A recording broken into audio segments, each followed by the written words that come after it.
আসসালামু আলাইকুম রহমতুল্লাহি ওয়া বারাকাতুহু। আল্লাহ তাআলার শুকরিয়া, আমরা রবিউল আউয়াল মাসের কয়েকদিন পর হলেও আমাদের বাৎসরিক একটা প্রোগ্রাম রবিউল আউয়ালকে কেন্দ্র করে আমাদের দেশে বিভিন্ন মতামত প্রচার প্রসার হয়ে থাকে। আমরা এক একজন এক একটা মতের সাপোর্ট করি বা কেউ বিরোধিতা করি। আসলে মুসলমান হিসেবে আমাদের মধ্যে ভিন্ন মত থাকবে, এটা খুব স্বাভাবিক। কিন্তু পড়াশোনার অভ্যাস থাকা, পড়াশোনা করে প্রশ্ন করা, পড়াশোনার মাধ্যমে অন্যের আপত্তিটা বোঝা, অথবা আমি অন্যের কথা আমি মানতে পারি আর না পারি, কমপক্ষে তার প্রতি শ্রদ্ধাবোধ রাখা, অর্থাৎ ভিন্ন মতের প্রতি শ্রদ্ধাবোধ, এটা আমাদের খুব প্রয়োজন। আমাদের দেশে আমাদের অনেক সময় আমাদের কথাবার্তায় আমাদের ছোট মনের প্রকাশ পায়। আসলে আমরা যারা নিজেদেরকে আলেম মনে করি, আমাদের কথাবার্তায় অন্যের আশ্রয় থাকা দরকার।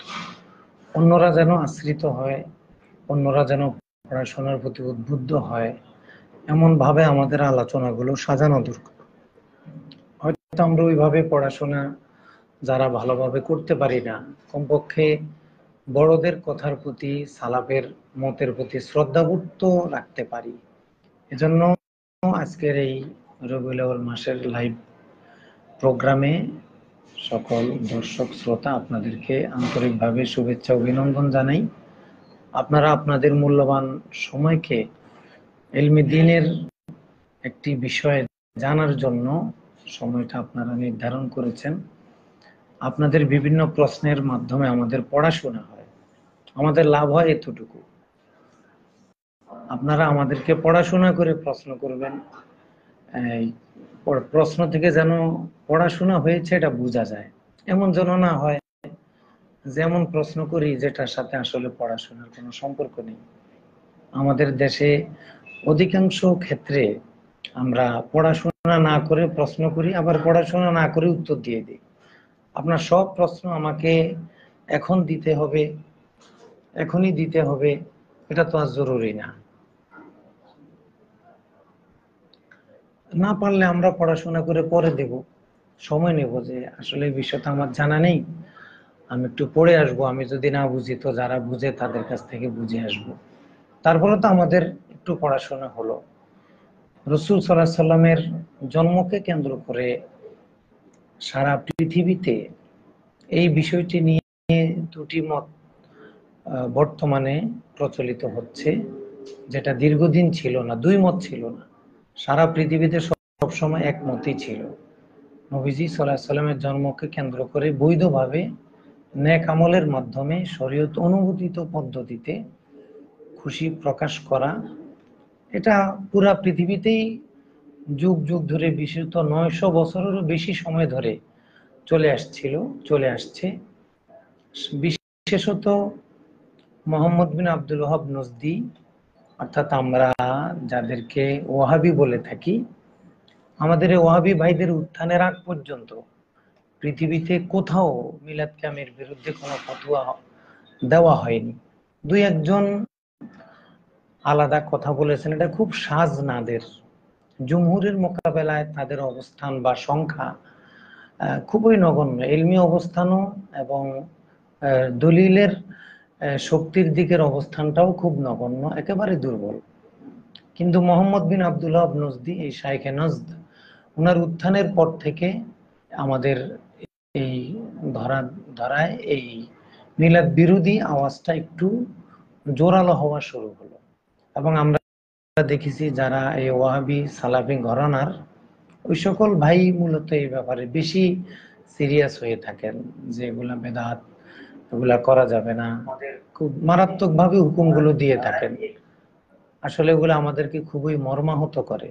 তা আমাদের ওয়াহাবি ভাইরা বললে আমরা খুব একটা ব্যথিত হই না, কিন্তু আমরা যাদেরকে ওয়াহাবি মনে করি না, আহলে হক মনে করি, ওনারা যখন ওয়াহাবিদের সুরে সুর মিলায় কথা বলেন, তখন আমরা একটু বেশি ব্যথিত হয়ে যাই।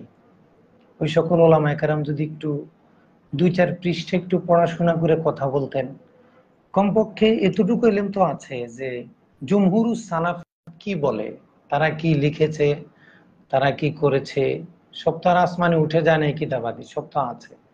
আমরা সেগুলো দেখে পড়ে একটু কথা বলি। আমরা নিজেরা কেন ফতুয়া দিতে যাব? আমাদের এত মুফতি হওয়ার আগ্রহ গালেব হয়ে যায় কেন? আমরা নিজেরা মুফতি না হয়ে আমরা মুস্তাফতি হই। আমাদের চেয়ে যারা বিজ্ঞ প্রাজ্ঞ শাস্ত্রজ্ঞ আমরা তাদের শরণাপন্ন হই। তাহলে আমাদের এই এলেম চর্চা মোজাকারা এগুলা খুব ফলপ্রসূ হবে। আর বিষয়টা যদি এমন হয় যে যাই বলুক আর করুক, আমি যেটা বুঝছি সেটার আলোকে আমি দলিল তালাশ করব, এটা বোধহয় আমাদের এলমি ময়দানও আমাদেরকে খুব একটা বেশি ফায়দা দিবে না। এজন্য দর্শক শ্রোতা যারা আছেন, আমরা সকলের কাছে অনুরোধ করব, আপনারা আহলে ইলমদের প্রশ্নগুলো আমাদের কাছে পাঠাবেন। আমাদের অনেক ভাই ফেসবুকে লিখে প্রচার করছে যে আপনারা জুমা মসজিদে যাওয়ার আগে আমার এই লেখাগুলো নিয়ে যাবেন, আমার এই লেখাগুলো জুমা মসজিদে বলবেন। তা আপনারা ওগুলো থেকে আমাদেরকে প্রশ্ন করেন। যে সকল আলেম ওলামা যারা পড়াশোনা করে কথা বলার অভ্যাস আছে তাদের প্রশ্নগুলো আমাদের কাছে দেন। আমরা বহসে বিশ্বাসী না, স্ট্যাম্পে স্বাক্ষর করলে সমাধান হবে এটাতেও বিশ্বাসী না। আমরা বিশ্বাসী পড়াশোনায়। আপনি আমার কথা মানা প্রয়োজন নেই, আপনি আমার কথাগুলো জন্য কিছু পড়াশোনা করেন আর আমাকে এমন কিছু প্রশ্ন করেন আমি যেন 2-4 মিনিট একটু পড়তে বাধ্য হই। কিন্তু আমাদের বড়ই আফসোস জাগে যে আসলে আমরা পড়াশোনা, আমি অনেক আলিমের সাথে কথা বলার সুযোগ হয়েছে, অন্য বিষয়ে পর্যাপ্ত পড়াশোনা থাকলেও এই বিষয়ে উনি হয়তো 1000 পৃষ্ঠাও পড়েন নাই, এই বিষয়ে 1000 পৃষ্ঠাও পড়েন নাই বা পড়ার প্রয়োজন মনে করেন না। মনে করেন এটা তো ছোটকাল থেকে শুনে আসছি বেদাত, এটা তো বেদাত, এটার জন্য আবার পড়াশোনা কি? আসলে এখন তো নেট হয়ে গেছে, ওয়াইফাই নেট যোগাযোগ আমাদের সবার কাছে এগুলো অ্যাভেলেবেল। এই জন্য এখন আমাদেরকে একটু পড়াশোনা করে কথা বলার অভ্যাসটা আনা দরকার। আমরা যেন একটু পড়াশোনা করে কথা বলি এবং কারো কথা শুনে বিশ্বাস করব না, কারো কথা শুনেই আমরা দিলে ঢুকাই ফেলবো না। যদি আমার তাহকিকের কৌয়ত থাকে তাহলে আমরা তাহকিক করব, আর যদি তাহকিকের শক্তি মাদ্দা না থাকে তাহলে যে আলেমকে ভালো লাগে আমরা তার অনুসরণ করব। এক আলেমকে আরেক আলেমের মুখোমুখি আমরা দাঁড় করাবো না। হ্যাঁ, আপনি যাকে ভালো লাগে আপনি তারটা মেনে চলেন। যদি কোনো ভুল হয় তাহলে আল্লাহ তাআলা ওই আলেমকে ধরবে, তিনি কেন ভুল ফতোয়া দিলেন, তিনি কেন আপনাকে ভুল পথে পরিচালিত করলেন।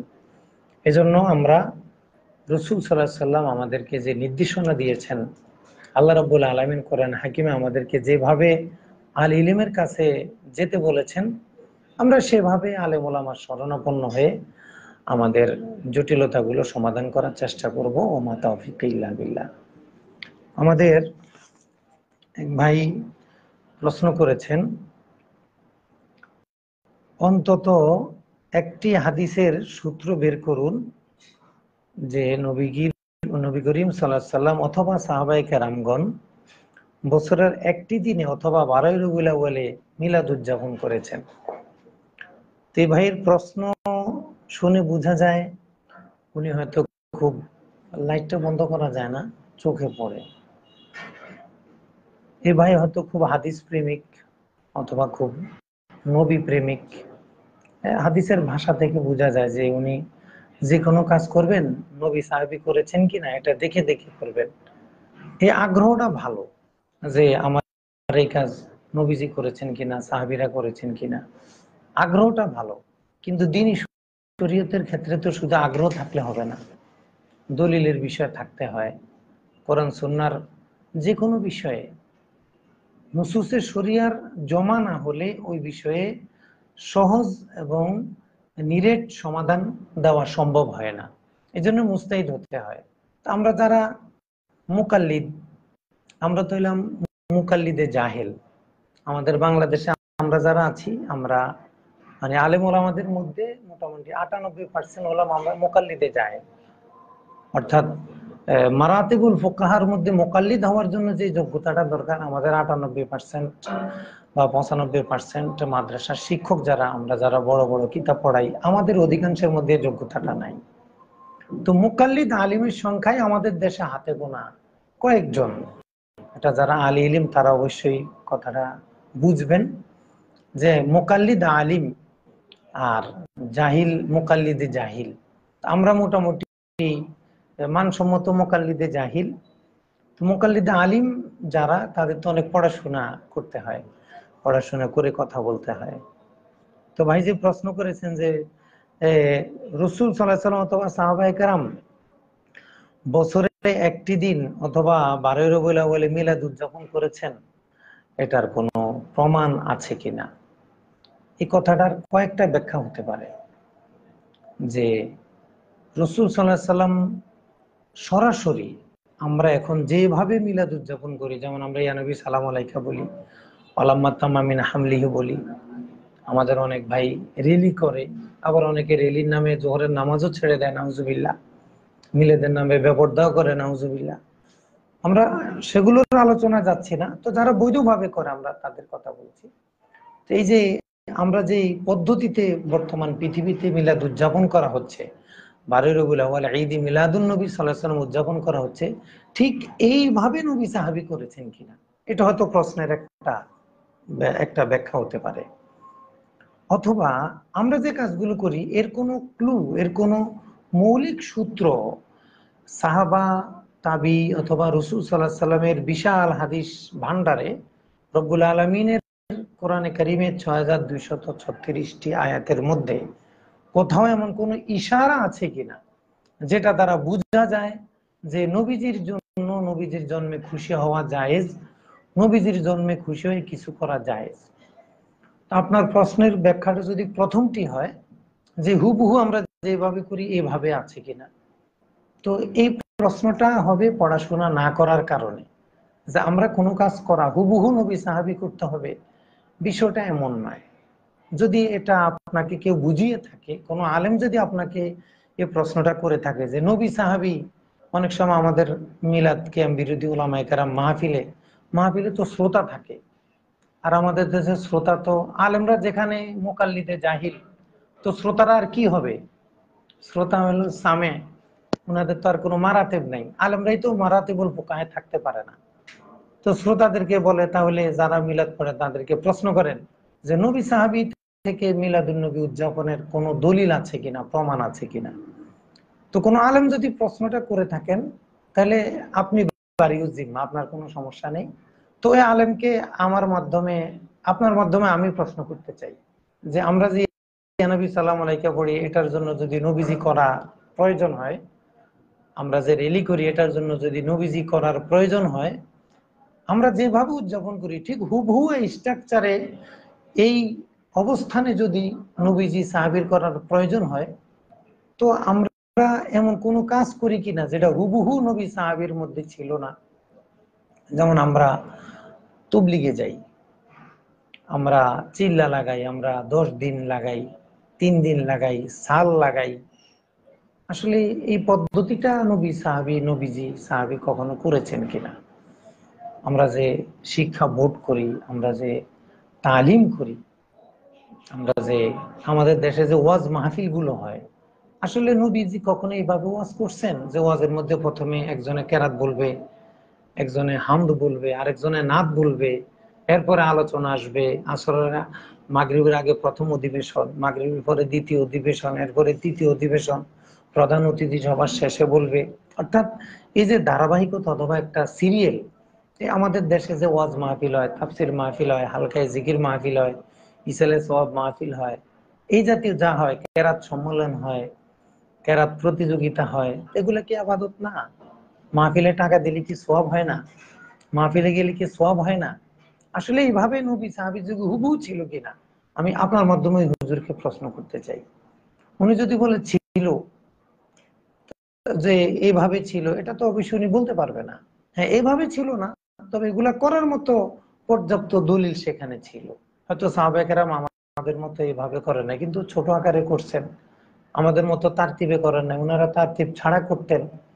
ইবনে আব্বাস রাদিয়াল্লাহু তাআলা আনহু, ইবনে মাসউদ রাদিয়াল্লাহু তাআলা আনহু সহ বিভিন্ন সাহাবী সপ্তাহে ওয়াজ করতেন, 2 দিন ওয়াজ করতেন। উনাদের ওয়াজের আগে কেউ কি তেলাওয়াত করতো, কেউ কি হামদ বলতো? তাহলে আমরা হামদ গুলো কেন বলি? এই যে নির্দিষ্ট তারতিব দিই, এই জাতীয় যা আছে এগুলো কি উনারা কখনো নবী সাহাবী থেকে প্রমাণ করতে পারবেন? কখনো পারবেন না। তাহলে যে জিনিসটা আপনি পারেন না সেটা আরেকজনের কাছে চান কেন? এমন অবাস্তব কথা আমরা বলতে যাব কেন? এখন হয়তো কেউ বলবে যে তাহলে দলিল নাই, তো এই জন্য আমরা ঘুরিয়ে পেঁচিয়ে বলি। তো ঘুরিয়ে পেঁচিয়ে প্রশ্ন করলেও তো উনি বলবে আসলে এই জায়গাটা হলো ঘুরার জায়গা। প্রশ্ন যখন ইলমি হয় তখন ইলমি ভাবে দেওয়া যায়, আর প্রশ্ন যখন এলেম ছাড়া হয় তখন তো ইলমি ভাবে দেওয়াটা একটু মুশকিল, তখন এলজামি প্রশ্ন করতে হয়। এজন্য আমরা বলবো যে হাদিসের সূত্রে প্রমাণ বের করুন যেখানে নবী সাহাবী মিলাদুন নবী পালন করেছেন। তাহলে এর আগে বের করতে হবে শানে রিসালাত মাহফিল সাহাবায়ে কেরাম কবে করেছিলেন, সাহাবায়ে কেরাম কবে দস্তরবন্দি মাহফিল করেছিলেন। দেন এটার দলিল যেভাবে সাহাবায়ে কেরাম, ওই যে আইনুল হুদা হুজুরকে জিজ্ঞাসা করছিল যে সাহাবায়ে কেরাম মিলাদুন নবী পালন করেছিল কবে, তখন উনি বলেছিলেন যেই বছর সাহাবায়ে কেরাম শানে রিসালাত মাহফিল করেছিলেন ঠিক ওই বছরে মিলাদুন নবীর মাহফিলও করেছিলেন। তো শানে রিসালাতের মাহফিল যদি না হয় তাহলে মিলাদুন নবীটাও হবে না। তো এটা যদি বেদাত হয় সেটাও বেদাত হবে। এই জন্য আসলে এগুলোর জন্য একটু পড়াশোনা করতে হয়। আমরা যদি পড়াশোনা না করে কথা বলি তাহলে নাজায়ের আসবাবগুলো আমাদের কাছে স্পষ্ট হবে না। তাহলে আমরা এই কথার উত্তরে আমরা কি বলবো? কেউ যদি আমাদেরকে প্রশ্ন করে যে কোরআন হাদিসের কোথাও নবী সাহাবী থেকে মিলাদ উদযাপন আছে কিনা এইভাবে, আমরা বলবো হুবহু এইভাবে নাই, তবে এইভাবে করার মতো পর্যাপ্ত ইশারা আয়াত হাদিসে আছে। এখন আয়াত হাদিসে আছে, এখন আমরা আয়াত হাদিসে থাকলে কি আমরা দলিল দিব? আমাকে তো আগে মুস্তাদিল হতে হবে। এজন্য যে কোনো বিষয়ে আমরা যদি জানতে চাই, পড়াশোনা করতে চাই, আল্লাহ রাব্বুল আলামিনের ফয়সালা হলো ফাসালু আহলা যিকরি ইন কুনতুম লা তাআলামুন। সূরা নাহলের 43 নং আয়াত, সূরা আম্বিয়ার 7 নং আয়াতে আল্লাহ তাআলা আমাদেরকে কিয়ামত পর্যন্ত আগত সকল বিষয়ের সমাধানের মূলনীতি দিয়েছেন। কিয়ামত পর্যন্ত যত সমস্যা আসবে, যত সমাধান আসবে আর যত জটিলতা আসবে, সব সমস্যার সমাধান এই আয়াতে আল্লাহ তাআলা দিয়ে দিয়েছেন। তোমরা যারা জানো না, তোমরা যারা জানে তাদেরকে জিজ্ঞাসা করো। তাহলে আমি যদি না জানি তো যারা জানে তাদেরকে জিজ্ঞাসা করব। তো আমরা এই প্রশ্নগুলো সালাফকে করি, আমরা মোল্লা আলী কারিকে করি, আমরা ইবনে হাজার আসকালানিকে করি, আমরা ইমাম সুয়ুতিকে করি, ইমাম আবু শামাকে করি। এইভাবে এই ওয়াহাবি সরকারের উত্থানের আগে, এই 150-200 বছর আগে যে সকল ওলামায়ে কেরাম পৃথিবীতে ছিল আমরা তাদেরকে একটু জিজ্ঞাসা করি যে আসলে আপনারা কি বলেন, বা আদৌ পৃথিবীতে এই ধরনের প্রশ্ন কখনো হয়েছিল কিনা। এই জন্য আমরা বলবো যে হাদিস থেকে প্রমাণ করার মতো হাদিস আছে, তবে হুবহু এভাবে কি ওই সময় ছিল না। এই বিষয়টা বোঝার আগে আমাদেরকে একটা বিষয় বুঝতে হবে, কোনো কিছুর উৎপত্তি ও ক্রমবিকাশ। আমরা ইলমে নাহউর উৎপত্তি ও ক্রমবিকাশ পড়েছি, উসুল ফিকহের উৎপত্তি ক্রমবিকাশ, উলুমে হাদিসের উৎপত্তি ও ক্রমবিকাশ, উলুমে তাফসীরের উৎপত্তি ও ক্রমবিকাশ। আমরা যে এখন হাদিসগুলো যে মুহাজ্জাব পেয়ে থাকি, হাদিস সহিহ হওয়ার বা উলুমে হাদিসের যে শর্ত শারায়াত পেয়ে থাকি, এগুলো তো রাসূল সাল্লাল্লাহু আলাইহি ওয়াসাল্লাম সারা জীবনে একবারও বলেন নাই, সাহাবায়ে কেরামও পড়েন নাই, তাবিরাও এগুলা জানতেন না। এরপরে এগুলো একেবারে মোকাম্মাল মুদাওয়ান হওয়া শুরু হয়েছে মাত্র। তাহলে আমরা কি বলবো? এগুলো সমাধান কি হবে? এগুলোকে আমরা পড়বো না? অবশ্যই পড়বো।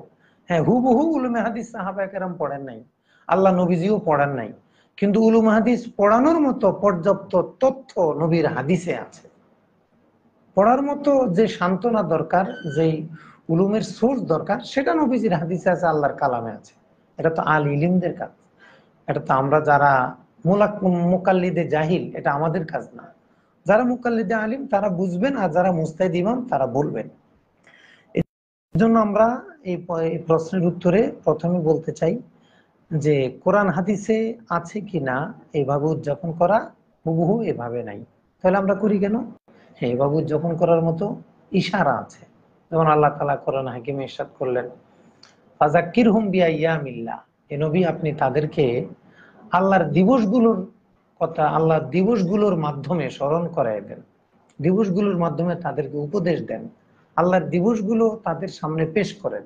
আল্লাহর দিবসগুলোকে আপনি এতে তাফসীরটা দেখেন, ইসলামের যত গুরুত্বপূর্ণ ঘটনা আছে এগুলো হলো আল্লাহর দিবস, এগুলো আল্লাহর দিবস। এই যে আশুরা, এটা আল্লাহর একটা দিবস, এগুলার মাধ্যমে মানুষ ইসলামের প্রতি আকৃষ্ট হয়। এভাবে বিভিন্ন ঘটনা যেগুলোর মাধ্যমে মানুষ দ্বীনের প্রতি আকৃষ্ট হয়, নবীদের প্রতি শ্রদ্ধাবোধ বাড়াতে পারে, এগুলো সব ফাযাক্কিরহুম বিআইয়ামিল্লাহর অন্তর্ভুক্ত। এখন আপনি একটু দুই একটা তাফসীর পড়েন, সেখানে দেখেন যে আমাদের কথাগুলো তাফসীরের অনুকূল না বিপরীত, নাকি আসলে পড়াশোনা ছাড়াই কথা বলি। তা আমরা তো তাফসীর করার অধিকার নেই, তবে মুফাসসিরদের আকওয়াল বুঝে বুঝে বলার দায়িত্ব আমাদের, আমরা যেন এগুলো একটু পড়ে আমরা কথা বলি। তো সম্মানিত শ্রোতা মণ্ডলী, আমরা আপনাদেরকে বিনয়ের সাথে অনুরোধ করব যে একটু পড়াশোনা করা, আর এগুলোর ইশারা কোরআন সুন্নাহ থেকে ওলামায়ে কেরাম যা দিয়েছেন সেটা আমরা দেব। আমরা নিজেরা গবেষক হব না, নিজেরা মুফতি হতে যাব না, আমরা নিজেরা মুস্তাফতি হব যে ওলামায়ে কেরাম কি বলেছেন। তো কোনো বিষয়ে যদি মনে করেন যে একটা বিষয়ে 1000 আলেম একরকম বুঝছেন আর 2-3 জন আলেম ভিন্ন রকম বুঝছেন, আমার যদি বুঝার ক্ষমতা না থাকে আমি দেখবো অধিকাংশ আলেম কি বলছে, আমি সেটাই দেখবো। আর যদি বুঝার ক্ষমতা থাকে তাহলে আমি দলিলের সাথে কি মুওয়াজানা করব, মুওয়াজানা করে আমি দেখবো যে কারটা ভালো কারটা কি, সেটা আমরা দেখতে পারি। রাসূল সাল্লাল্লাহু আলাইহি ওয়াসাল্লাম যেহেতু বলেছেন শাওয়িরু ফিহিল ফুকাহা ওয়াল আবিদিন, সাহাবায়ে কেরাম রাদিয়াল্লাহু তাআলা আনহুম যখন জিজ্ঞাসা করলেন, হুজুর আমাদের কাছে যদি কোনো বিষয় আসে যেটা আমরা বুঝি না, সমাধান করতে পারি না, সেটা আমরা কি করব? তখন রাসূল সাল্লাল্লাহু আলাইহি ওয়াসাল্লাম এই হাদিসখানা মাজমুজ জাওয়ায়েদের এক নুসখায় 178 নম্বর হাদিস,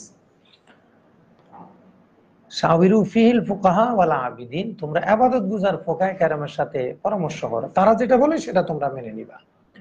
তাহলে আপনি মিলাদকে বেদাত বলবেন না জায়েজ বলবেন? এটার জন্য আমাদের বাংলাদেশের হুজুররা ফতোয়া দেওয়ার কে? ওনাদেরকে পক্ষেও বা ফতোয়া দেওয়ার স্পর্ধা কে দিল, বিপক্ষেও বা ফতোয়া দেওয়ার এত বড় দুঃসাহস কে দেখাতে বলল? আপনি ফতোয়া আনেন, কোন মুস্তাহিদ ইমাম বলেছে যে মিলাদুন্নবী উদযাপন করা না জায়েজ? তা আপনি কোরআন হাদিস থেকে তা দলিল তালাশ করলেন কেন? কোরআন হাদিস থেকে দলিল তালাশ করবে যিনি কোরআন হাদিসের দলিল বুঝেন, তিনি কোরআন হাদিস থেকে দলিল তালাশ করবেন। আর যারা মুকাল্লিদ, মুকাল্লিদে আলেম, আলেম মুকাল্লিদ, তারা কখনো দলিল দিবে না, মুস্তাহিদদের দলিলগুলো বুঝবে। কারণ দলিল দিতে হলে ওই বিষয়ের সকল নস তার সামনে জমা থাকবে। হ্যাঁ, কেউ এক মাসালায় মুস্তাহিদ হতে পারে, কেউ মাযহাবের মুস্তাহিদ হতে পারে, কেউ সকল মাযহাবের মুস্তাহিদ হতে পারে, এটা যার যার ইলমি মালাকা অনুযায়ী হতে পারে। এজন্য আমরা বলবো যে হুবহু এভাবে নেই, তবে ইশারা আছে। কি ইশারা? কোরআন আছে ফাযাক্কিরুম বিআইয়ামিল, আল্লাহর দিবস। রাসূল সাল্লাল্লাহু আলাইহি সাল্লামের জন্ম, এটা আল্লাহর একটা দিবস। এর মাধ্যমে আমরা নবীজির জীবনী আলোচনা করি, নবীজির প্রতি মানুষের আগ্রহ বাড়ানোর চেষ্টা করি, নবী প্রেম মানুষের অন্তরে বাড়ানোর চেষ্টা করি। এটাই ভাবে, আপনি অন্যভাবে বাড়ান, সমস্যা নেই তো। একবার ইয়া নবী সালাম আলাইকার মাধ্যমেই নবী প্রেম বাড়াতে হবে, এটা তো কেউ বলে নাই। আপনিও আপনার মতো করে বাড়ান, একবারে রবিউল আউয়াল মাসেই করতে হবে, সারা বছর করেন, তবে এটা যেহেতু একটা প্রসঙ্গক্রমে আমরা এটা করি। আর হাদিস শরীফে রাসূলুল্লাহ সাল্লাল্লাহু আলাইহি ওয়াসাল্লাম বললেন শাওবিরু ফিল ফুকাহা ওয়াল আবিদিন, ইবাদত গুজার ফুকাহায়ে কেরাম যেটা বলে সেটাই শরীয়ত, উনারা যেটা বলে সেটাই শরীয়ত। এখন যদি বলেন কোরআন হাদিসে কি আছে না আছে সেটা বুঝবো না, তো বুঝার যোগ্যতা থাকলে বুঝেন, আর যদি যোগ্যতা না থাকে তাহলে মানেন। তো ভাই আমার তো এই যোগ্যতা নেই, তো আমি ফুকাহায়ে কেরাম যেটা বলে সেটা মানি বা বুঝার চেষ্টা করি, আমরা মানি। তাহলে আমরা কোরআন সুন্নাহয় কি পেলাম? তোমরা যারা জানো না তোমরা কাদের কাছে যাও? যারা জানে তাদের কাছে যাও। হাদিসে এটা বলা হলো তোমরা ইবাদত গুজার ফুকাহায়ে কেরামের সিদ্ধান্ত মেনে চলো। এখন আমরা দেখতে হবে কোরআন হাদিসে আছে কিনা, আমরা এটা দেখবো না, আমরা দেখবো কি ফুকাহায়ে কেরাম কি বলেন, মুস্তাহিদ ইমাম কি বলেন। মুস্তাহিদ ইমাম যদি বলেন তাহলে ঠিক আছে, আর মুস্তাহিদ ইমাম যদি নিষেধ করেন তাহলে এটা ঠিক নেই।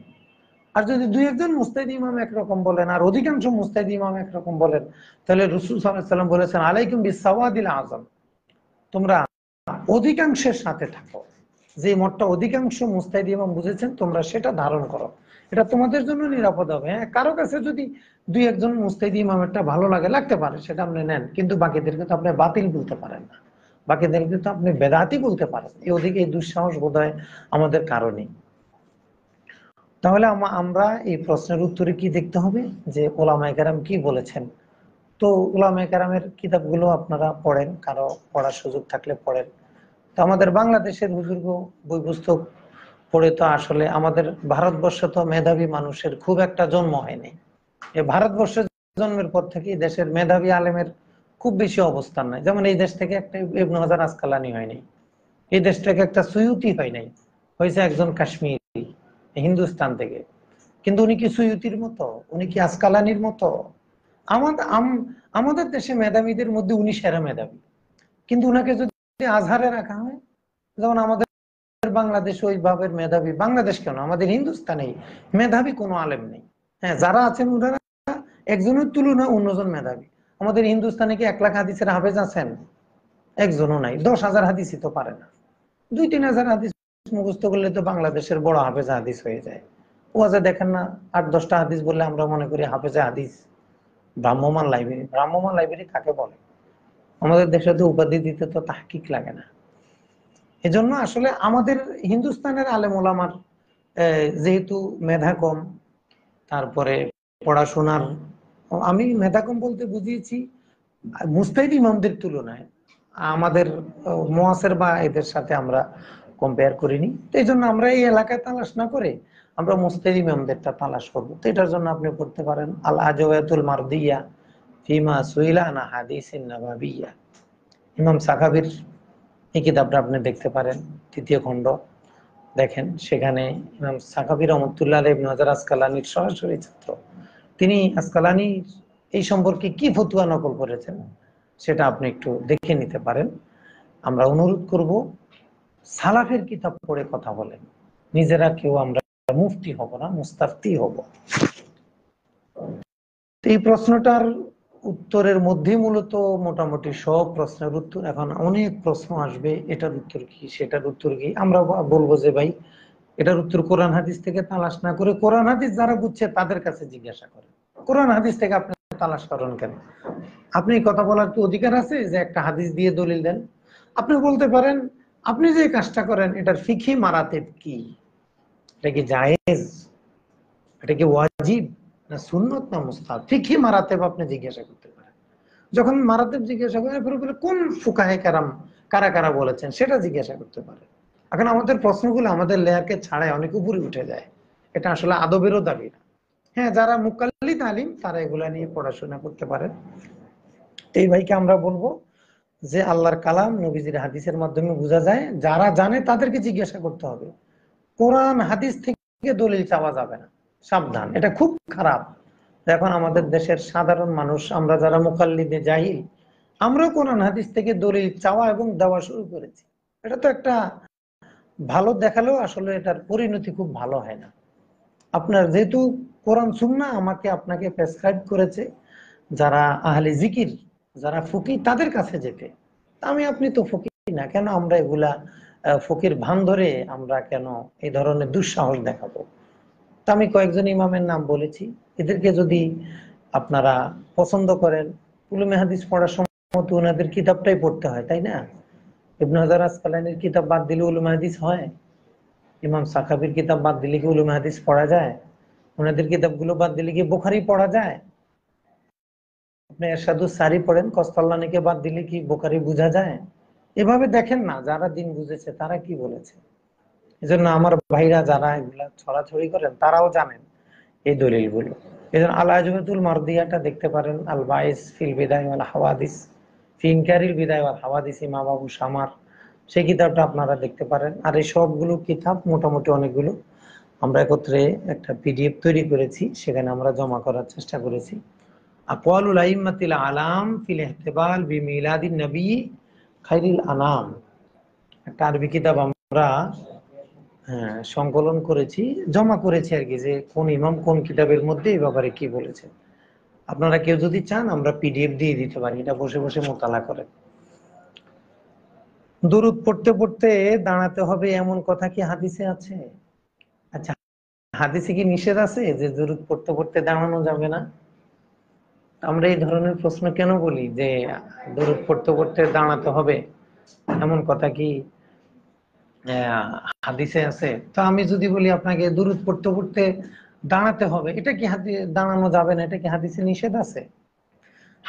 হাদিস শরীফে কি দুরূদের কি কোনো নির্দিষ্ট কাইফিয়ত আছে যে এই কাইফিয়তে এই ল্যাপটপ কি বন্ধ? এটা তো কিছু দেখা যায় না। না, আসে নাই। দুরূদের তো কোনো নির্দিষ্ট কাইফিয়ত নেই।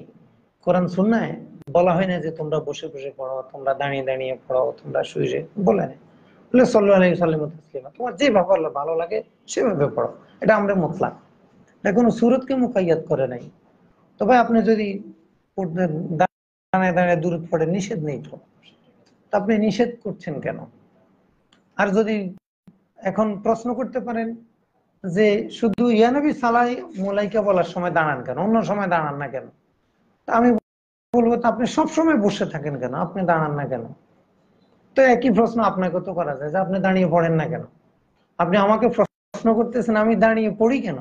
আমি যদি প্রশ্ন করি আপনি বসে বসে পড়েন কেন, হাদিসে কি বসে বসে পড়তে বলছে? আপনার যে উত্তর আমাদের এগুলো হলো পড়াশোনা না করার প্রশ্ন। যদি পড়াশোনা করে তাহলে এই ধরনের প্রশ্ন আসে না। আপনি আমাকে প্রশ্ন করেছেন যে আমি দাঁড়িয়ে দাঁড়িয়ে দুরূদ পড়ি কেন, তা আমি যদি প্রশ্ন করি আপনি বসে বসে পড়েন কেন, কি উত্তর দিবেন? কোরআনে কারিমে সুন্নাহর কোথাও কি আছে যে বসে বসে দরুদ পড়ো? এজন্য এই শামসুল হক ফরিদপুরি রহমতুল্লাহ আলাইহির তাসাউফ তত্ত্ব বইয়ের 41-42 পৃষ্ঠাটা ভালো করে পড়ে নেবেন। সেখানে কিয়ামের উত্তরটা সুন্দরভাবে দেয়া আছে। আশা করি এটা আপনারা পড়ে নেবেন। কারণ আমাদের তো আসলে এই পড়ার সময় নেই, যার কারণে আমাদের ভাইরা কেউ পড়ার সময় পায় না, শুধু নিজেরা ফতুয়া দিবে, নিজের মত প্রচার করবে। এজন্য আমরা নিজের মত প্রচার করার পক্ষে না, মুরব্বীদের মতগুলোকে আপনাদের সামনে ধরে রাখার পক্ষে। সালাফদের কেউ কি মেহেদি হাসান হানাফি, সুন্দর নাম, মেহেদি হয় না তো, মাহাদি হয়। আইডি কার্ড চেঞ্জ করা তো কঠিন, তবে ডাক নামগুলো আপনারা ঠিক করতে পারেন। মেহেদি হয় না, মাহাদি হাসান। সালাফদের কেউ কি মিলাদুন নবী সাল্লাল্লাহু আলাইহি সাল্লামকে ঈদ বলেছেন? হ্যাঁ, বলেছেন। আব্দুল হক মুহাদ্দিস দেহলভী রহমাতুল্লাহ মা সাবাতা বিসুন্নাহ পড়েন। তারপরে আপনি আল্লামা ইবনে তাইমিয়ার ইক্তেদাউস সিরাতিল মুস্তাকিম, সেখানে তো তিনি ঈদ কথাই বলেছেন, যারা ঈদ হিসেবে গ্রহণ করে। ইমাম সাখাবী রহমতুল্লাহ আলাই ঈদের কথা বলেছেন, আব্দুল হক মুহাদ্দিস দেহলভী রহমতুল্লাহ আলাই ঈদের কথা বলেছেন। আমাদের লেখাগুলো আমরা বিস্তারিত লিখেছি। সালাফে সালিহিন আজ থেকে প্রায় 5 থেকে 600 বছর আগ থেকে, অর্থাৎ 500 বছরেরও বেশি সময় আগ থেকে এই দিবসকে ঈদ হিসাবে আখ্যা দেয়া শুরু হয়েছে। তাহলে ঈদ বলার বয়সও কিন্তু 500-600 বছর। সরাসরি ঈদে মিলাদুন্নবী বলার বয়স 500-600 বছর। আপনি মাওয়াহিবুল লাদুনিয়া পড়েন, ইমাম কাস্তাল্লানি ঈদ বলেছেন। এখন আসলে কি উনারা কোরআন সুন্নাহ পড়ে না, না বুঝে না, না পারে না, নাকি আমরা পারি না, আসলে কোনটা? এখন আমাদের দেশের, বিশেষত ভারতবর্ষের একটা বদভ্যাস যে আমার মত অনুযায়ী সালাফকে মাপবো, সালাফের মত অনুযায়ী আমি চলবো না, আমার মত অনুযায়ী সালাফকে চালাবো। আচ্ছা বলেন, কাপড় দিয়ে ফিতা মাপে না ফিতা দিয়ে কাপড় মাপে? কাপড় দিয়ে গজ মাপে না গজ দিয়ে কাপড় মাপে? এখন আমরা কেউ গজ দিয়ে যে স্কেল আছে, স্কেল দিয়ে মাপতে রাজি না।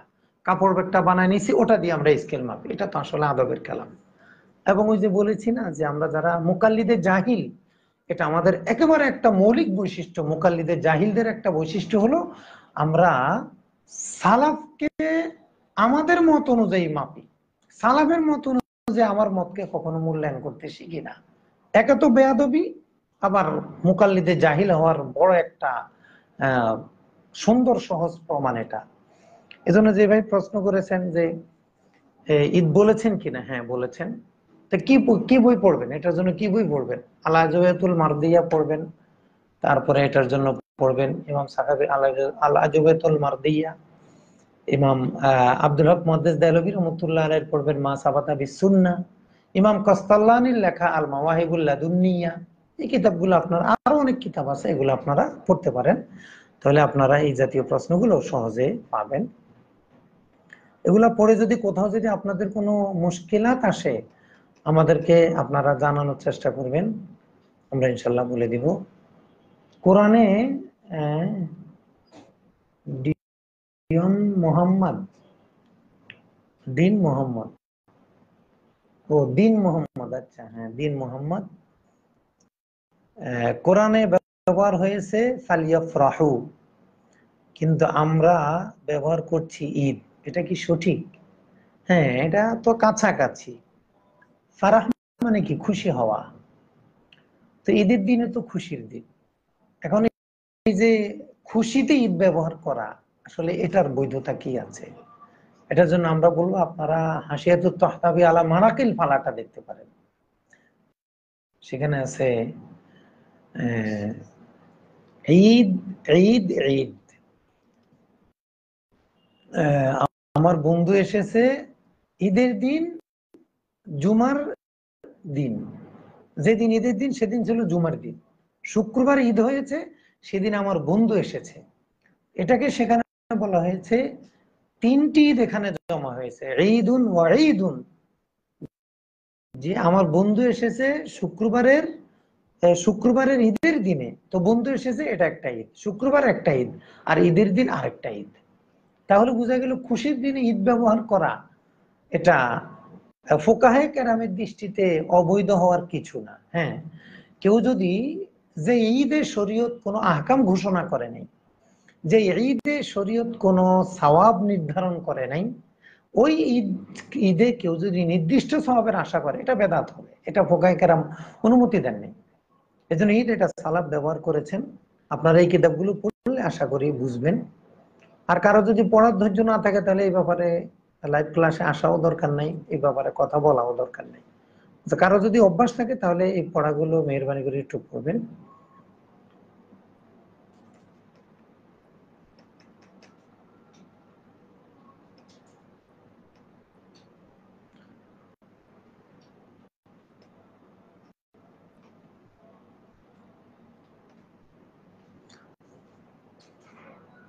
নবীজি করণের, সাহাবীরা করেন নাই, আমরা যে করি এটার কোরআন হাদিস দলিল চাই মিলাদুন্নবী। আচ্ছা, আপনি বুঝাতে চেয়েছেন যে কাজটা নবীজি করেন নাই, যে কাজটা সাহাবী করেন নাই, আমরা করি কেন? এই প্রশ্নটা এক ধরনের রুগীরা করে, এটা মনে রাখবেন।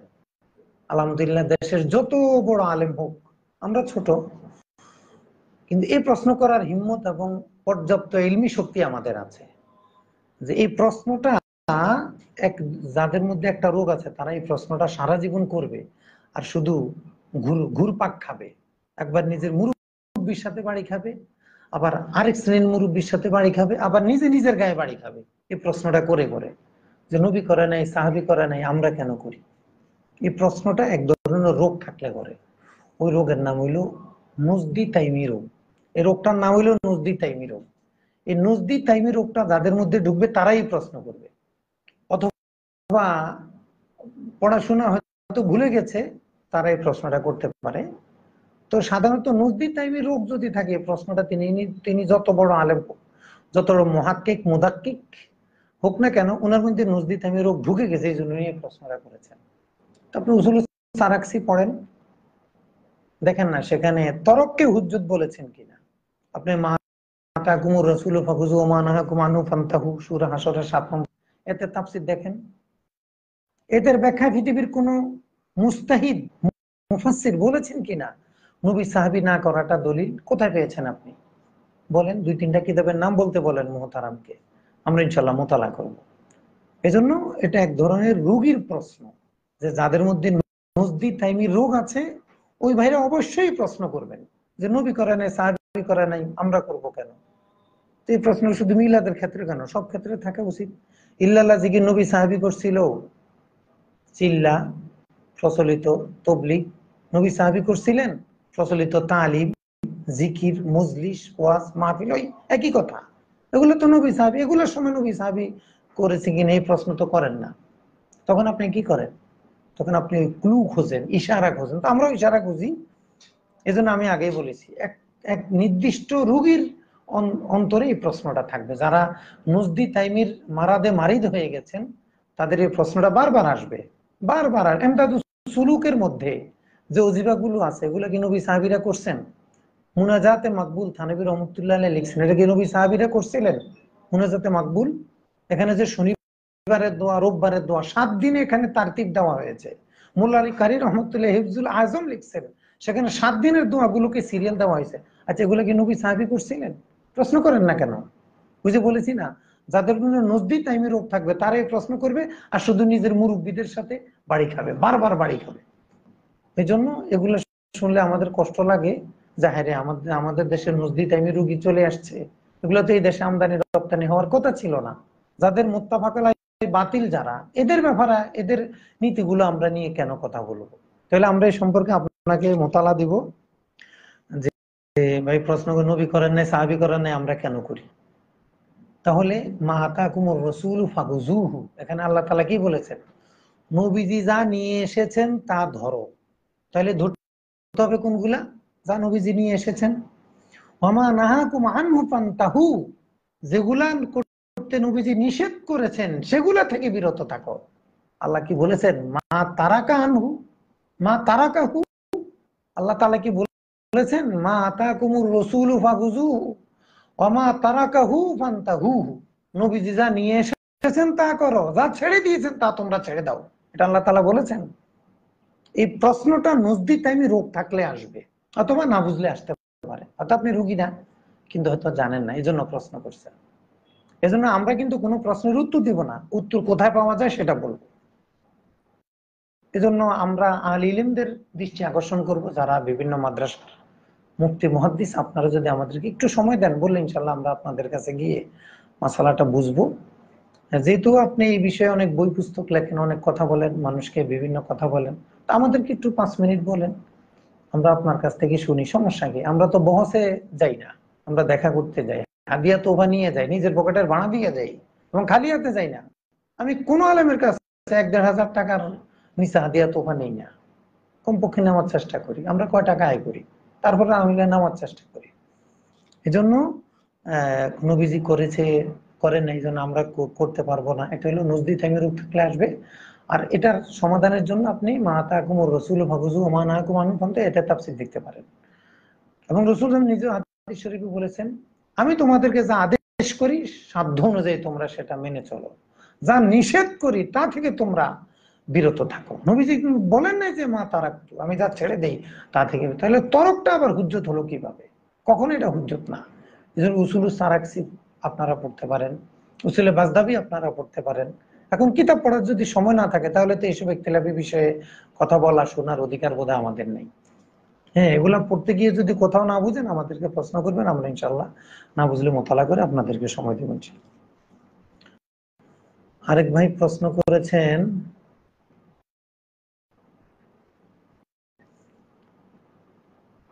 শহীদুল্লাহ মুস্তাকিম,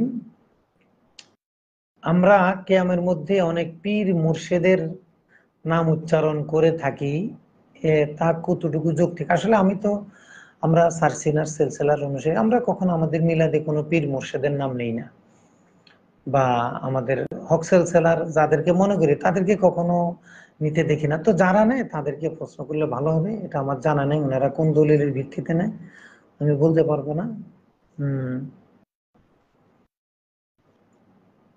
মুজাহিদুল হক, মাজার ভাঙ্গা কি জায়েজ হবে? বর্তমান বাংলাদেশের প্রেক্ষাপটে যা হচ্ছে তা কি নিন্দনীয়? আসলে এগুলো তো অনেকটা আমাদের আলোচনার অপ্রাসঙ্গিক। আমরা মাজার ভাঙবেন কেন?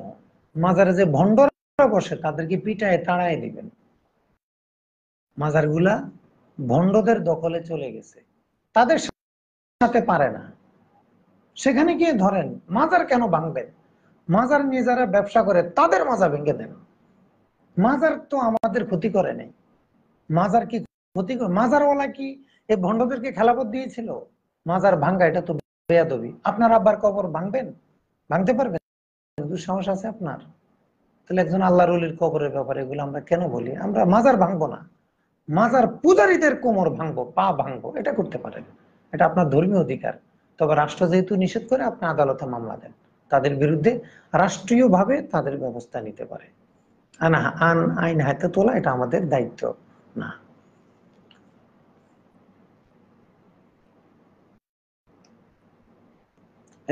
আস্তে আস্তে নামে না কেন রে?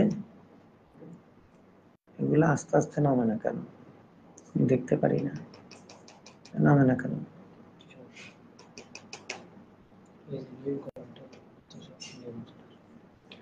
যারা আগে করছে তাদেরটা দেওয়া লাগবে না।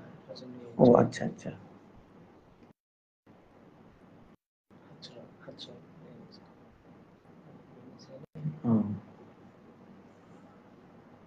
মুফতি মাহমুদ হাসান জাতির দুর্দিনে দেশ গঠনের পরামর্শ দিন, এসব বিষয় নিয়ে এখন কথা বলা প্রয়োজন কি? আসলে আপনার কথাটা অনেক যৌক্তিক। যখন লক্ষ লক্ষ পরিবার বাড়িহারা,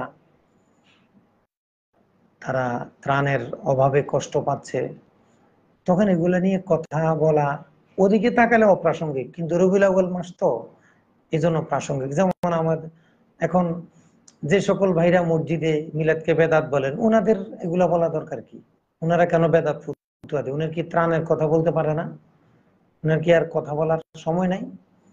আর ওনারা তো কথা বলার দরকার হলে একটু আমাদেরকে ডেকে কথা বলুক। যার এতে ইলমি আগ্রহ আছে আমাদেরকে ফোন দিলে তো আমরা শেয়ার করি।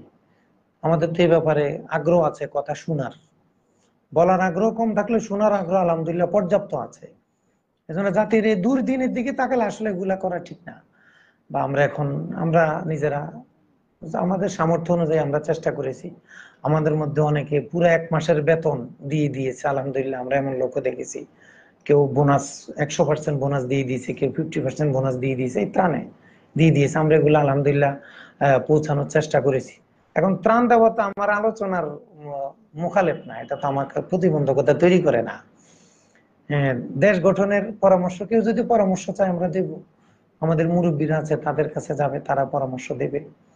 এজন্য যদি মনে করেন যে আপনার কাছে যদি আমাদের এই আলোচনাটা অপ্রাসঙ্গিক হয়, তো আমরা অনুরোধ করব যারা মসজিদে এগুলো বলছে তাদের কাছে বোধহয় আপনার আবেদনটা আরো যৌক্তিক।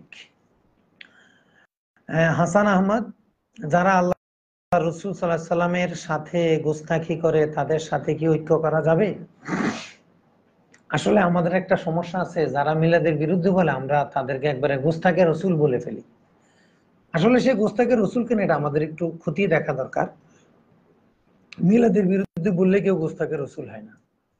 আমরা তো এটা কখনোই বলতে পারবো না যে কেউ যদি মিলাদ কিয়াম না করে তার ইমানের বিন্দু পরিমাণ ক্ষতি হবে, এটা কি আমরা বলতে পারবো?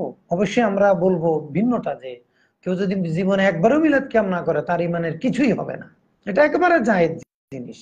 হ্যাঁ, বিরুদ্ধে বললে এটা সুয়ে আদব হবে, বিভিন্ন বিষয় হতে পারে।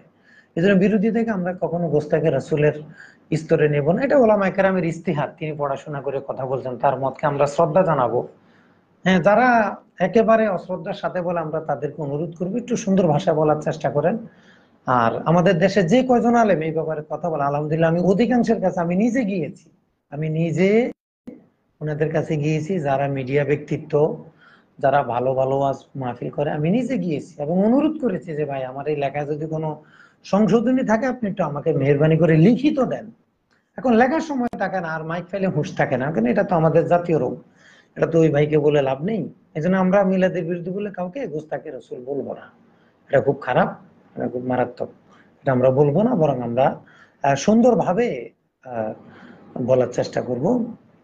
হেফজোখানা প্রাক্তন ছাত্র পরিষদ ঈদ মিলাদ নবী সাল্লাল্লাহু আলাইহি সাল্লামকে সকলের শরীয়ত বলা যাবে? হ্যাঁ, লোকাতান বলা যাবে। এটা ওলামায়ে কেরাম বলছেন সাইয়্যিদুল আয়াদ। আমাদের সালাফ থেকে এটা আপনার ওই যে কস্তাল্লানি ওগুলা পড়েন, সেখানে আপনারা এগুলো ইনশাল্লাহ পেয়ে যাবেন।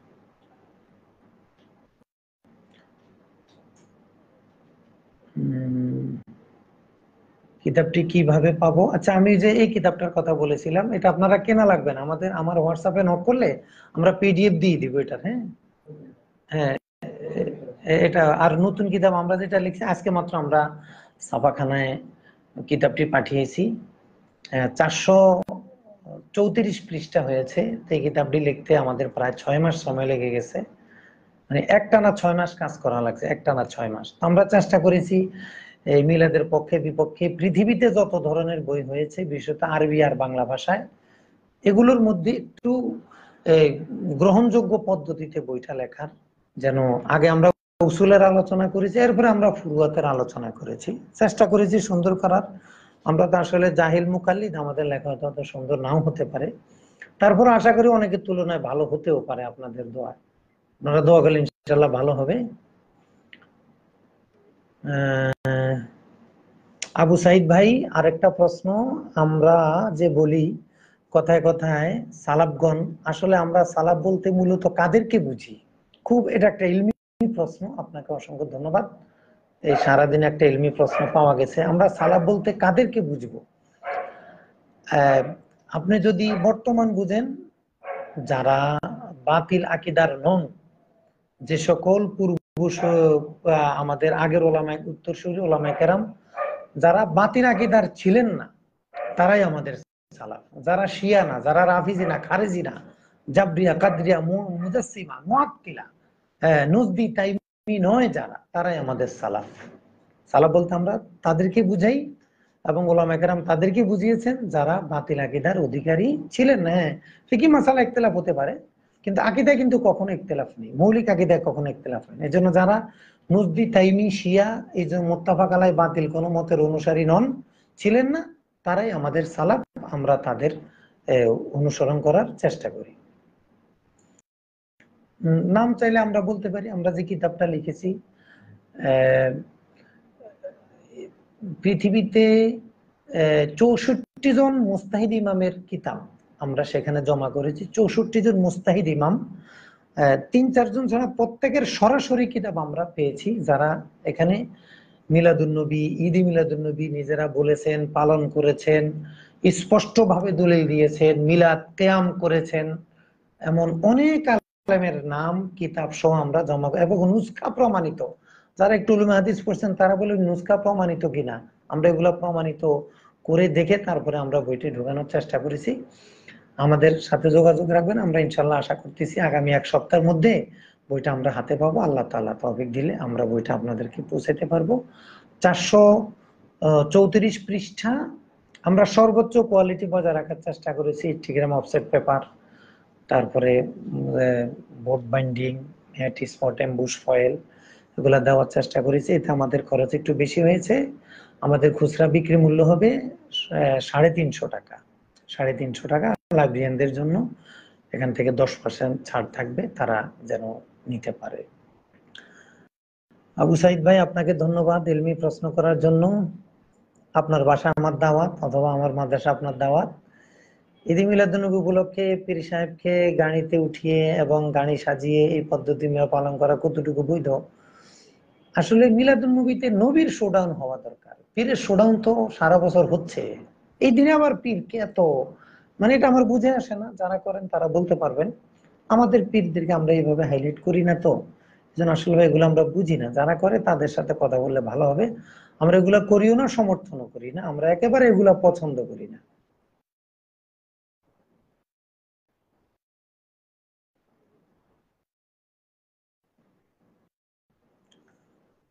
এইচ এল মাহমুদ ভুঁইয়া, সালামালাইকুম রহমতুল্লাহ মোহতারাম। অনেকেই বলে থাকেন রাসূল সাল্লাল্লাহু আলাইহি সাল্লাম মিলাদ উদযাপন যেহেতু কুরুনে সালাসা ছিল না, সেহেতু আমরা কেন উদযাপন করব? এই প্রশ্নের জবাবে আপনার অভিমত জানতে চাচ্ছি। আমরা আগে বলেছি এই প্রশ্নগুলা নজদি তাইমি রোগ থাকলে অবশ্যই করবে। এই রোগীদের জন্য চিকিৎসা হলো প্রথমেই বলতে হবে আপনি নজদি তাইমি আকীদা বিশ্বাস করেন কিনা। এই প্রশ্নগুলা যারাই করবে, প্রথম প্রশ্ন আপনি নজদি তাইমি আকীদা বিশ্বাসী কিনা। যদি বলেন বিশ্বাসী, বলে ভাই আপনি দীর্ঘ মলিয়া দিন, আপনার আকীদা আমার আকীদা আলাদা। আপনার আল্লাহর হাত পা আছে, আমার আল্লাহর হাত পা নাই। আপনি যে আল্লাহর ইবাদত করেন, আপনার আল্লাহ আমার আল্লাহই আলাদা। অতএব আপনার সাথে আমার এগুলা ফুরুই মাসালা না, উসুলি মাসালা নিয়ে কথা বলতে হবে। আর যদি বলে না আমি নজদি তাইমি আকীদা বিশ্বাসী না, তবে প্রশ্নটা আমার আছে, তাহলে আমরা বলবো এটা ইলমি প্রশ্ন না। আর নবী সাহাবী তরক এটা কখনো হুজ্জত হয় না। নবীজি না করে এটা হুজ্জত না। হ্যাঁ, নবীজি কোন একটা কাজ করে ছেড়ে দিয়েছেন, এই তরকটা হুজ্জত হতে পারে, কিন্তু নবীজির সামনেও ছিল না, করেনও নাই, এটা তো এই তরক কখনো কি হবে না, হুজ্জত হবে না। এই প্রশ্নে এখন আমার প্রশ্ন হলো, বর্তমানে প্রচলিত সহিহ উসুলে তাবলীগ কুরআনে সালাসায় ছিল কিনা? আচ্ছা, এটা তো আমরা আমাদের উসুলে তবলিগ জামাত জায়েজ, ঠিক আছে, কিন্তু ওনারা যে উসুল বলেন উসুলে হয়তো এটা জায়েজ বানাতে ওনাদেরই করেন, মাসালায় মুরসালা বলবে, এটা বলবে, ইনি বিনি কি নিয়ে অনেক কথা বলবে, কিন্তু সমাধান দিতে পারবে না, স্পষ্ট ভাষায় কিছু বলতে পারবে না। আর আমরা বলবো ভাই নতুন বিষয় আমি কথা বলা দরকার নেই। আমি এক বিজ্ঞ মুফতির সাথে 6 ঘন্টা সরাসরি আলোচনা করেছি ওনার রুমে গিয়ে। এক বৈঠকে 4 ঘন্টা, 1 মাস পর আরেক বৈঠকে 2 ঘন্টা। আমি নিজে আর আমার কয়েকজন ভাই সহ আমরা 6 ঘন্টা আলোচনা করি। সর্বশেষ সমাধান হয়েছে, ভাই আপনিও মুফতি না আমিও মুফতি না, তো মুফতি কেরাম কি বলেছেন সেটা বলেন। পরে আমরা একটা লেখা দিয়ে আসছি, উনি অনেক বছর হলো উত্তর দেওয়ার এত সময় পান না, মুফতি সাহেব মানুষ তো, মিলাদের বিরুদ্ধে বলার সুযোগ থাকলেও আমার ওই রেসালার উত্তর দেওয়ার সময় পান না, অথবা আমাদের এটা উত্তরের উপযুক্ত না, এটাও হতে পারে। রাকিবুল হাসান অনেকে তো বলতেছে যে বর্তমানে মাহফিল জিকির এগুলো কে বেদাত লিদ্দিন আর মিলাদ, এটা তো এই প্রসঙ্গর আহ, ভিতরে পড়ে না। না, বেদাত ফিদ্দিন লিদ্দিন কোন ইমাম ভাগ করেছেন? ইমাম ইমামের নামটা বলতে বলবে। এগুলা সব হলো আমাদের জিনজিরের বানানো। বেদাত লিদ্দিন ফিদ্দিন কোন হাদিসের কিতাবে আছে? কোন শুরুয়াতের কিতাবে আছে? কয়টা তাফসিরের কিতাবে আছে? আপনি ফতোয়া স্বামী পড়েন, সেখানে বেদাতকে 5 ভাগ করে নাই। পড়াশোনা না করলে তো কথাবার্তা উল্টা পাল্টা হবেই। ফতোয়া স্বামী পছন্দ হয় না, আপনি ফাতুল বাড়ি পড়েন, সেখানে বেদাতকে তাকসিম করা হয় নাই, উমদাতুল কারিতে তাকসিম করা হয় নাই, কোন কিতাবে হয় নাই আপনি দেখেন না। এজন্য আমরা বলবো এগুলো আমাদের পড়াশোনা না করার ফলাফল, লিদ্দিন ফিদ্দিন এগুলো কোন ইমামদের পরিভাষা বলতে আমরা জানি না। আমরা জানি আইমে কেরাম বেদাতে হাসানা বেদাতে সাইয়াকে ভাগ করেছে। লিদ্দিন ফিদ্দিন আসলো কোথায়? এগুলা কোন মুস্তাহিদ ইমামের কথা না, মসজিদের ইমামের কথা হতে পারে। মনে রাখবেন, মসজিদের ইমাম আর মুস্তাহিদ ইমাম এক না। কোন মসজিদের ইমামের প্রশ্নের উত্তরে আমরা পড়বো না, মুস্তাহিদ ইমামের প্রশ্নের উত্তরে আমরা পড়বো, তাহলে আমাদের জন্য বেশি নিরাপদ হবে। এই জন্য দেখেন, আপনি কোনো মাল যদি কিনেন, কার কাছ থেকে কিনবেন? আপনি যদি ছোট দোকান থেকে কিনেন, 2টা লস, মালটা পুরাতন দাম বেশি। আর যদি পাইকারি দোকান থেকে কিনেন, 2টা লাভ, মালটা নতুন দাম কম। এজন্য আমরা যেখানে দাম কম এবং তাজা মাল পাওয়া যায় আমরা সেখান থেকে কিনি, এটা তো বাস্তবতা। তা আপনি যদি বড় ইমাম মুস্তাহিদের কাছে যান তাহলে আপনি ভালো জিনিস পাবেন, ভালো ফয়সালা পাবেন।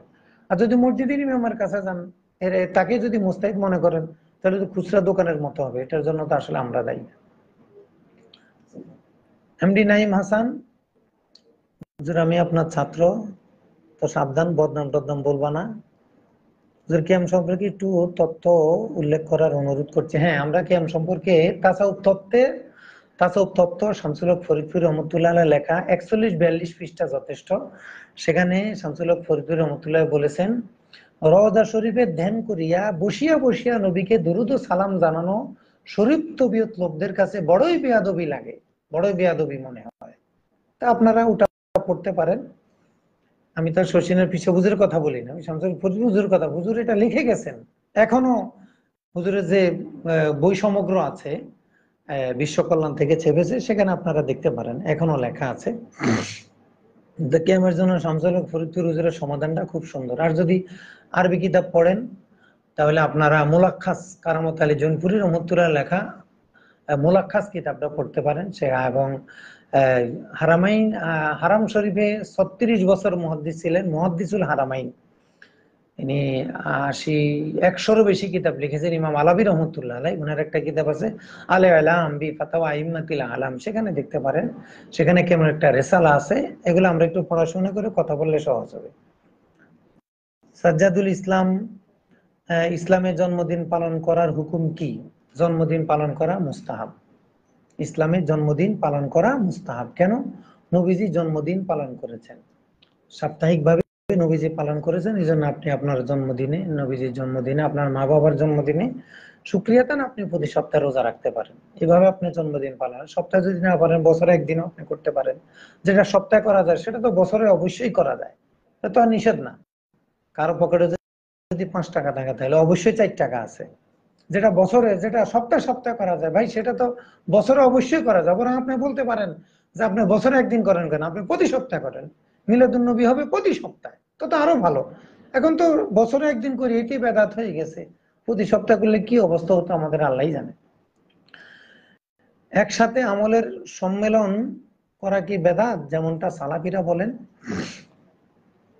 না, একসাথে বৈধ আমলকে একত্র করা স্বাভাবিকভাবে জায়েজ, যদি শরীয়তের কোনো নস না থাকে। শরীয়তে এটার বিরুদ্ধে, জমার বিরুদ্ধে যদি কোনো নুসুসে শরিয়া না থাকে, তাহলে আপনি আমলকে জমা করতে পারেন। যেমন সালাফি ভাইরা যদি বলে, তাহলে আপনি ওনাকে প্রশ্ন করবেন যে ভাই, আপনি ফজর উপরে আজকে কোনো সুন্নত দোয়া পড়ছেন কিনা? বলে পড়ছি। বলে ভাই কি কি পড়ছেন? সূরা হাসর পড়ছি, আল্লাহুম্মা আজিরনা মিনান নার পড়ছি, রাদিতু বিল্লাহ পড়ছি। তো ভাই আপনি যে একটার পরে আরেকটা পড়ছেন, এই যে জমা করছেন, এটা কোন হাদিসে পাইছেন বলেন? মানে আপনি ইমাম কুতুবির যে আজকে যে হাদিস আছে, সকাল সন্ধ্যার যে, সকাল সন্ধ্যার যে আমলের হাদিস আছে, সেখানে কি সিরিয়াল দেওয়া আছে? সেখানে কি জমানো আছে? আপনি কোনটা পড়বেন? যেই দুইটাকে জমা করবেন, ওই দুইটার দলিল দিতে হবে। আর যদি দলিল দিতে না পারেন, একসাথে দুইটা পড়তে পারবেন, কারণ আপনার মতে তো জমা করা জায়েজ নাই। নবীজি সকালে পড়ছেন, ভাই আপনি যেই কটা ভালো লাগে সেই কটা পড়েন।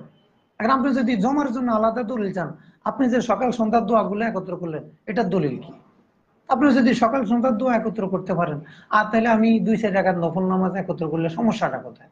দুই আমি তো 1 রাকাত করে নফল পড়ি না, 3 রাকাত করে নফল পড়ি না, 2-2 রাকাত করে নফল তো পড়া যায়, এটা তো পড়তে সমস্যা নাই। এক এক দোয়ার পর এক এক দোয়া পড়া যায়। নফল আমল করতে তো ভাই দলিল লাগে না। নফল আমলের জমা করতে দলিল লাগে না। অবৈধ কিছু করতে শরীয়তে নিষেধ আছে, এজন্য অবৈধভাবে কিছু করা যাবে না। যেটা জুজের বৈধ, সেটা জমাও বৈধ। এখন কেউ যদি বলেন তাহলে আমি মাগরিবের নামাজ 4 রাকাত পড়বো, ভাই মাগরিবের নামাজ 3 রাকাত তো মুআয়্যান, আপনি 4 রাকাত পড়বেন কিভাবে? এটা তো তাকবীর দিয়ে শুরু হবে, তারপরে সালাম দিয়ে শেষ, এটা তো মুআয়্যান, এখানে তো আপনি মন চাইলে বাড়াতে পারবেন না। কিন্তু শরীয়ত যেটাকে মুতলাক রেখেছে, সেখানে তো আপনি বাড়াতে সমস্যা নেই। নাইমুল হাসান, আসসালামু আলাইকুম। সালাম। কি প্রশ্ন? ও আচ্ছা, নাইমুল হাসান নাকি নাইম হাসান? দোনোটাই হতে পারে, এটা মাসুফ সিফত হতে পারে, মুদাফ মুদাফ ইলাইহি, ইদাফাতু সিফাত ইলাল মাসুফ, দোনোটাই হতে পারে, এটা সমস্যা নাই, দোনোটাই হবে। মুদাফ মুদাফ ইলাইহি অথবা মুবদাল মিনহু বদল হবে।